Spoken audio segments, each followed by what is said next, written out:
मित्रांनो, तुम्ही जर सुपर मनी UPI ॲप यूज करत असाल आणि त्या ॲपमध्ये तुम्हाला जर काही रिवॉर्ड कॅशबॅक भेटलं असेल आणि ते कॅशबॅक तुम्हाला जर बँकेमध्ये ट्रान्सफर करायचं असेल तर त्याचविषयी A to Z अशी माहिती या व्हिडिओमध्ये मी तुम्हाला सांगणार आहे। त्यामुळे व्हिडिओ खूप महत्त्वाचा होणार आहे। व्हिडिओ नक्की शेवटपर्यंत बघा आणि अशाच महत्त्वाच्या माहितीसाठी आपल्या चॅनलला लगेच सबस्क्राइब करा। चला तर व्हिडिओला सुरुवात करूया। तर बघा मित्रांनो, तुम्हाला सर्वात पहिल्यांदा सुपर मनी UPI ॲप ओपन करायचं आहे। ओपन केल्यानंतर बघा अशा प्रकारे या ठिकाणी इंटरफेस ओपन होईल। त्यानंतर तुम्हाला रिवॉर्ड्स या सेक्शनमध्ये जायचं आहे। इथं तुम्ही बघू शकता सुपर मनी UPI ॲपच्या माध्यमातून मला लाईफ टाईम कॅशबॅक जे आहे ते 15.40 रुपये एवढं भेटलेलं आहे। या ठिकाणी बघा हेच कॅशबॅक मी तुम्हाला रिडीम करून दाखवणार आहे। एका क्लिकमध्ये लगेच जे काही तुमचं कॅशबॅक आहे ते तुमच्या बँक अकाउंटमध्ये लगेच ट्रान्सफर होणार आहे।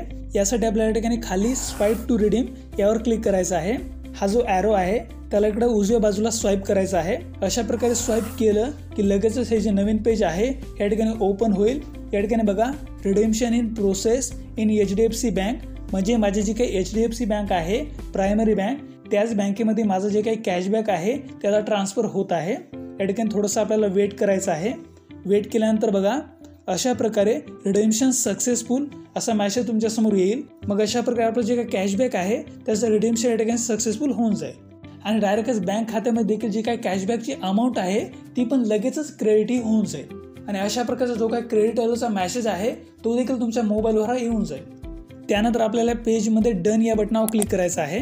क्लिक केल्यानंतर पुन्हा एकदा आपण सुपर मनी ॲपच्या रिवॉर्ड्सच्या सेक्शनमध्ये याल। या ठिकाणी बघा आपलं जे काही कॅशबॅक आहे ते आता रिडीम झालेलं आहे। या ठिकाणी तुम्ही बघू शकता रिडीम 15.40 रुपये आणि या ठिकाणी खाली कॅशबॅक हिस्ट्रीमध्ये कॅशबॅक रिडीम्शन 15.40 रुपये असं देखील आलेलं आहे। म्हणजे या ठिकाणी अशा प्रकारे आपलं जे काही सुपर मनी ॲपचं कॅशबॅक आहे ते या ठिकाणी सक्सेसफुली रिडीम हे झालेलं आहे आणि तुम्ही बघू शकता रिडीमेबलमध्ये कोणत्याही स्वरूपाची अमाऊंट नाही आहे। सोबतच स्वाईप टू रिडीम हा ऑप्शन देखील आता ॲक्टिव्ह नाही आहे, कारण बघा सुपर मनी ॲपमधून जो काही कॅशबॅक आहे तो रिडीम करण्यासाठी 10 रुपयापेक्षा जास्त अमाऊंट असणं आवश्यक आहे। त्या संदर्भात ते खाली पण मेन्शन केलेलं आहे redeem cashback on reaching 10 rupees, म्हणजे कॅशबॅक रिडीम करण्यासाठी जी काही लिमिट आहे ती 10 रुपयाची आहे। जोपर्यंत तुमचं कॅशबॅक हे 10 रुपये होणार नाहीये तोपर्यंत तुम्हाला सुपर मनी ॲपमधून कॅशबॅक हे रिडीम हे करता येणार नाही।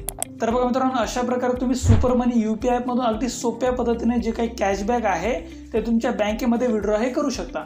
महत्त्वाची अशी माहिती होती। व्हिडिओ जर तुम्हाला आवडला असेल त्या व्हिडिओला लाईक करा, सोबतच तुमच्या मित्रांना पण हा व्हिडिओ शेअर करा आणि अशाच महत्त्वाच्या माहितीसाठी आपल्या चॅनलला पण लगेच सबस्क्राईब करून टाका।